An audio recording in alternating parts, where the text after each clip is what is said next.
Welcome to a tutorial video on learning React. In this video, I'm going to talk a little bit more about React JSX.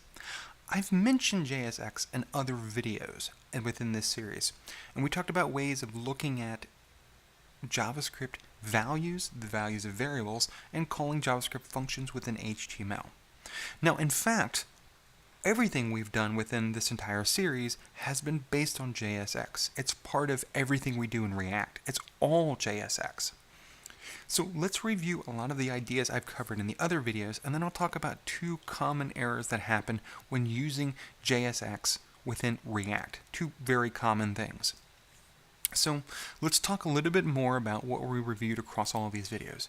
Everything starts with this render function right here, React DOM.render. That kicks everything off. When it runs into an HTML element name it doesn't know, it then looks to see if an object exists by that same name.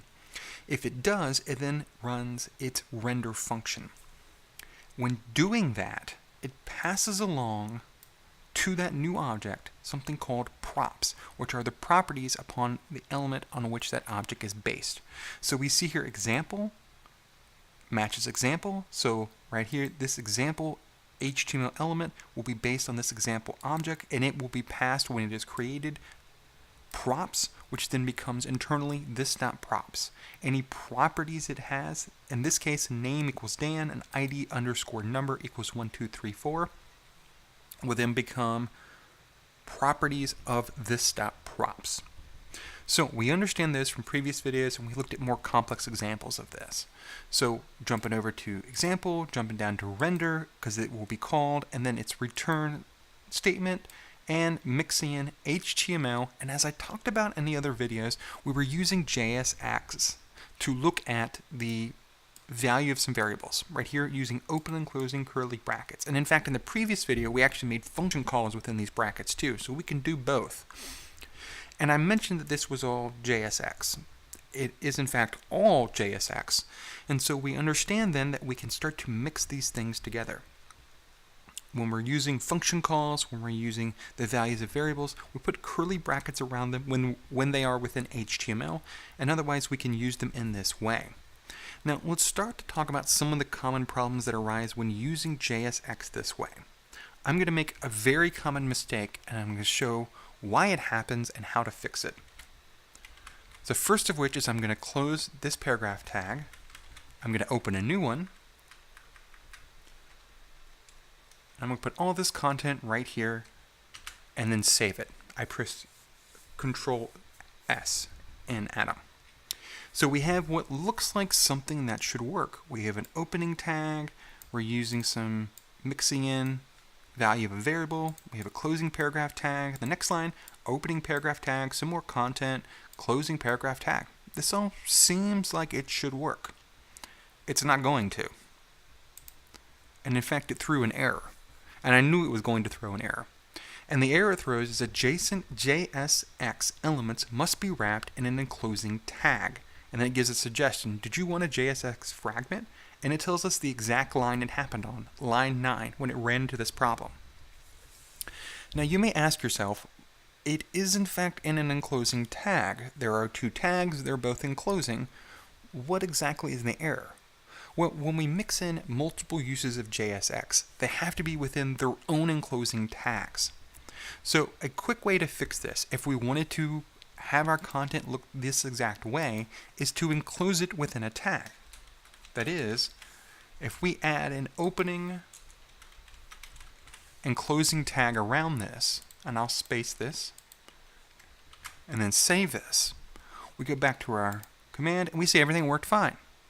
So a very common problem is when we're using multiple JSX usages, that is, we're looking at the values of variables, we're making function calls, they have to be within enclosing tags, and not just simple enclosing tags like this.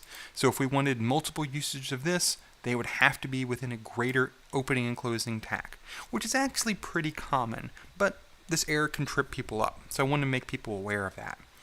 Now, let's talk about another very common problem. Say you're writing this HTML, maybe you're not paying attention or you get busy and something happens, and you don't close it. And I'm going to save this.